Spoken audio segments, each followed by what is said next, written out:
हवाई जहाज यातायात का सबसे तेज साधन है, लेकिन एक छोटी सी चूक या फिर एक छोटी सी दुर्घटना और बदले में सैकड़ों जिंदगियां तबाह हो जाना लाजमी है।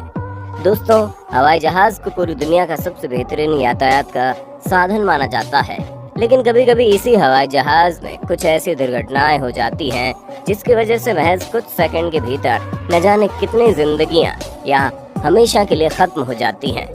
और आज के वीडियो में हम आपको हवाई जहाज की कुछ ऐसी दुर्घटनाओं के बारे में बताएंगे जब एक छोटी सी चूक की वजह से दिल्ली के आसमान में यात्रियों से भरे 2 हवाई जहाज टकरा गए।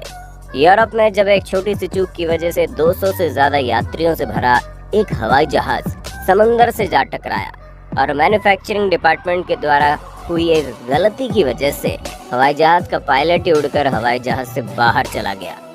दिल्ली की अंधेरी रात। एरोप्लेन में यात्रा करना कितना सुखद अनुभव होता है, कभी कभी ये उतना ही भयंकर और जानलेवा भी हो सकता है। ऐसी एक और दिल को दहला देने वाली घटना हुई 12 नवंबर 1996 को, जब दिल्ली के आसमान में 2 अंतर्राष्ट्रीय हवाई जहाज आमने सामने आ गए। जगह थी देश की राजधानी दिल्ली की Indira Gandhi international airport. Saudi Arabian हवाई जहाज 763 ने दिल्ली से तेहरान के लिए उड़ान भरनी थी। उस वक्त कजाकिस्तान की फ्लाइट 1907 को एयरपोर्ट पर लैंड करना था। दोनों ही फ्लाइट को सही डायरेक्शन बताना दिल्ली एयर ट्रैफिक कंट्रोल की जिम्मेदारी थी। मौसम साफ नहीं था और शाम का समय होने के कारण पायलट को ज्यादा साफ नजर नहीं आ रहा था। इसी वजह से सऊदी अरब की फ्लाइट को ट्रैफिक कंट्रोल ने 14,000 फीट की ऊंचाई पर रहने के लिए कहा, क्योंकि कजाकिस्तान की फ्लाइट उसके ठीक 2,000 फीट ऊपर यानी 16,000 फीट के एल्टीट्यूड पर था। सऊदी के पायलट को नहीं पता था कि उसके ठीक ऊपर एक दूसरी फ्लाइट भी है, लेकिन कजाकिस्तान के पायलट को पता था कि उसके नीचे दूसरी फ्लाइट है, लेकिन वो एयर ट्रैफिक कंट्रोल को प्रॉपर रिप्लाई नहीं दे रहा था। ये वो वक्त था जब टेक्नोलॉजी ज़्यादा डेवलप नहीं थी, जिसकी वजह से प्लेन का एक्चुअल ऊंचाई का पता नहीं चल पा रहा था। दोनों प्लेन के पायलट के अनुसार वो दोनों एक दूसरे से बिल्कुल सुरक्षित डिस्टेंस पर थे, लेकिन दुर्भाग्यवश वो दोनों ही उस ऊंचाई पर एक दूसरे से बिल्कुल सामने आ जाते हैं और महज कुछ सेकंड में ही एक दूसरे से टकराने वाले थे। एयरपोर्ट पर सभी प्रार्थना कर रहे थे कि किसी भी तरह वो दोनों हवाई जहाज एक दूसरे को सुरक्षित तरीके से क्रॉस कर जाएं। तभी रात के अंधेरे में एक भयंकर धमाका हुआ।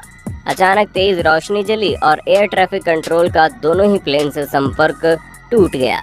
कुछ ही देर में दोनों ही प्लेन टूटकर चकनाचूर हो गए। टक्कर इतनी जोरदार थी कि दोनों हवाई जहाज के टुकड़े टुकड़े हो गए, यहाँ तक कि हवाई जहाज का पूरा ढांचा ही पिघल गया, जिस वजह से ये दुर्घटना हुई थी। दिल्ली में उस जगह चारों तरफ लाशों के ढेर बिखरे पड़े थे। ये हवाई जहाज के इतिहास का पहला ऐसा मामला था जब आसमान में 2 हवाई जहाज एक दूसरे से आमने सामने टकरा गए। दिल्ली में हुए इस हवाई दुर्घटना को पूरी दुनिया का सबसे खतरनाक हवाई हादसा माना जाता है।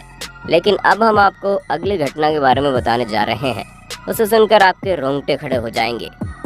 स्विट्जरलैंड की दर्दनाक घटना। हम आपको जिस हवाई दुर्घटना के बारे में बताने जा रहे हैं, ये स्विट्जरलैंड के इतिहास की सबसे खतरनाक घटना है, जो पायलट की एक छोटी सी गलती की वजह से हुई। ये घटना 2 सितंबर साल 1998 की है, जब स्विट्जरलैंड की एक हवाई जहाज ने कैनेडी हवाई अड्डे से जेनेवा के लिए उड़ान भरी थी। उस वक्त हवाई जहाज में 215 पैसेंजर और 14 क्रू मेंबर्स थे। हवाई जहाज के दोनों ही पायलट बेहद अनुभवी पायलटों में से एक थे। हवाई जहाज उड़ान भर चुकी थी और अब हवाई जहाज आसमान में करीब 33,000 फीट की ऊंचाई पर पहुंच गई थी। तभी पायलट ने कॉकपिट में एक अजीब सी बदबू महसूस की। उन्होंने बाकी क्रू मेंबर से इसके बारे में पूछताछ की तो उन्होंने बताया उन्हें ऐसा कुछ फील नहीं हो रहा है।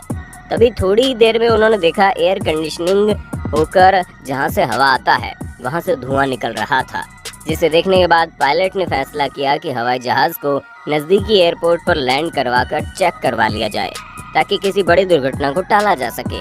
दरअसल हवाई जहाज के कॉकपिट के अंदर कुछ वायर ऐसे थे जो गर्म होकर पिघलने लगे थे और उनमें आग लग गई थी, और वो धुआं उसी छोटे से आग की वजह से लगातार निकलता जा रहा था।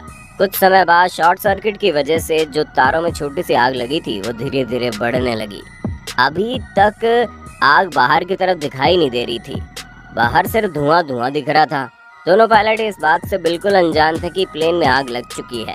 दोनों ही पायलट एयर ट्रैफिक कंट्रोल से बात करते हैं कि नज़दीकी हवाई अड्डे पर उन्हें उतरने की इजाज़त मिल जाए। नज़दीकी हवाई अड्डा हवाई जहाज़ को उतारने की इजाज़त देता है। नज़दीकी हवाई अड्डे पर इमरजेंसी लैंडिंग की तैयारी की जाने लगी। उधर हवाई जहाज़ का पायलट कॉकपिट के धुएं को हवाई जहाज़ में अंदर की तरफ धकेलने को लगा, धुआं एक जगह जमा न हो। पायलट किसी भी तरह रिस्क नहीं लेना चाहता था, इसलिए उन्होंने खुद भी ऑक्सीजन मास्क लगा लिया और बाकी के पैसेंजर को मास्क लगाने के लिए बोला। एयरपोर्ट पर सेफ लैंडिंग के लिए उन्हें 10,000 फीट तक आना था, लेकिन अभी वो 20,000 फीट की ऊंचाई पर थे। ऐसे में पायलट ने डिसीजन लिया कि वो एयरपोर्ट पर कुछ देर हवाई जहाज़ को इधर उधर घुमाते रहेंगे ताकि हवाई जहाज़ के अंदर जो ईंधन है वो ख़त्म हो जाए और हवाई जहाज़ का भार भी थोड़ा कम हो जाए। तभी हवाई जहाज़ के पायलट ने सोचा क्यों ना हवाई जहाज़ के अंदर जितनी भी इलेक्ट्रिसिटी वाली चीज़ें हैं उन्हें बंद कर दिया जाए ताकि आग ज़्यादा ना बढ़े। पायलट ने इलेक्ट्रिसिटी वाले मेन स्विच को बंद कर दिया, लेकिन यही गलती उसकी ज़िंदगी की सबसे बड़ी गलती साबित हो गई। जैसे इलेक्ट्रिसिटी बंद हुई, अंदर की तरफ से धुआं बाहर आना बंद हो गया और अंदर ही अंदर आग बढ़ती गई। महज कुछ ही मिनट बाद इतनी भयंकर आग हो गई कि हवाई जहाज़ के ऊपर से पायलट का कंट्रोल ही खत्म हो गया। आग बेकाबू हो गई और पूरे कॉकपिट में फैल गई। धीरे धीरे प्लेन के सभी सिस्टम ने काम करना बंद कर दिया। प्लेन के एयर ट्रैफिक कंट्रोलर से कांटेक्ट टूट गया और कुछ ही सेकंड बाद वो हवाई जहाज़ 500 किलोमीटर प्रति घंटे की रफ्तार से अटलांटिक ओशियन में टकरा गया। शायद आपको यकीन ना हो, लेकिन वो टक्कर इतनी भयंकर थी कि हवाई जहाज़ के 20 लाख से ज़्यादा टुकड़े हो गए। हवाई जहाज़ के अंदर पायलट सहित जितने भी यात्री थे उनके शरीर कई टुकड़ों में बट गए। एक भी आदमी जिंदा नहीं बचा, यहाँ तक कि एक भी पैसेंजर का शरीर तक सही सलामत हालात में नहीं मिला। ये स्विट्जरलैंड के इतिहास की ऐसी हवाई दुर्घटना थी जब हवाई जहाज़ सहित यात्रियों के शरीर के टुकड़े हो गए जब पायलट उड़ा बाहर। ये साल था 1990 का, जब ब्रिटिश एयरवेज की फ्लाइट 5390 आसमान में 40,000 फीट की ऊंचाई पर उड़ रही थी। उसी वक्त उस हवाई जहाज़ के पायलट के सामने का गिलास पूरी तरह से टूटकर नीचे गिर गया।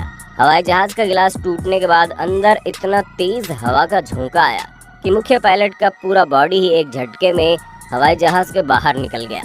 लेकिन उनके को पायलट सूझबूझ से काम लेते हैं और उनकी टांगों को कसकर पकड़ लेते हैं और दूसरे पायलट ने जल्द ही पास के एयरपोर्ट साउथहैम्पटन इंग्लैंड पर इमरजेंसी लैंडिंग करवाई। आपको जानकर हैरानी होगी कि कई मिनट तक ऐसे गए कि पायलट का शरीर हवाई जहाज़ से बाहर लटका रहा और इमरजेंसी लैंडिंग जब पूरी हुई तब उन्हें अंदर खींचा गया। उससे अधिक हैरानी वाली बात यह है कि हवाई जहाज़ का पायलट बिल्कुल सुरक्षित था, बस उसका हाथ फ्रैक्चर हो गया था। ठीक ऐसा ही एक इंसिडेंट चाइनीज़ फ्लाइट 386 में भी हुआ। ये बात है 2008 की। इस घटना में पायलट के आगे का पूरा ग्लास ही निकलकर दूर उड़ गया। उस वक्त प्लेन 32,000 फीट की ऊंचाई पर था। बहुत अच्छी बात थी कि दोनों पायलट सीट बेल्ट लगा कर रखे थे, जिस वजह से वो प्लेन से बाहर नहीं निकल पाए और दोनों पायलट ने किसी तरह प्लेन की सेफ लैंडिंग करवाई और सभी यात्रियों की जान बचा ली। दोस्तों, ये दोनों ही ऐसी हवाई दुर्घटना थी जब पायलट को कोई नुकसान नहीं हुआ, लेकिन हर बार ऐसा नहीं होता। इतनी ऊंचाई पर उड़ते हुए प्लेन के विंडो का टूटना बहुत ही जानलेवा साबित हो सकता है। दरअसल प्लेन का जो कैबिन होता है वो प्रेशराइज्ड होता है। प्लेन के अंदर ऐसे आर्टिफिशियल कंडीशन बनाई जाती है जिसकी वजह से इतनी ऊंचाई पर भी आप एकदम नॉर्मल फील करते हैं। अगर ऐसा ना हो तो आप ठीक से सांस भी नहीं ले पाएंगे। इसके अलावा इतनी ऊंचाई पर ठंड भी बहुत ज़्यादा होती है और ऑक्सीजन कम होती है। ऐसे में अगर कोई ग्लास टूट जाए तो अंदर का पूरा प्रेशर बाहर जाने लगता है और बाहर का एटमॉस्फेयर अंदर शिफ्ट हो जाता है। ऐसे में प्लेन में बैठे पैसेंजर हवाई जहाज़ के चलने की स्पीड जो कि 500 किलोमीटर प्रति घंटे से लेकर 1000 किलोमीटर प्रति घंटे की हो सकती है, उसे फील करने लगते हैं। ये कितना खतरनाक हो सकता है आप इसका अंदाज़ा लगा सकते हैं। तो दोस्तों, आपने देखा हवाई जहाज़ के अंदर हुई छोटी सी गलती कभी कभी कितनी भारी पड़ जाती है।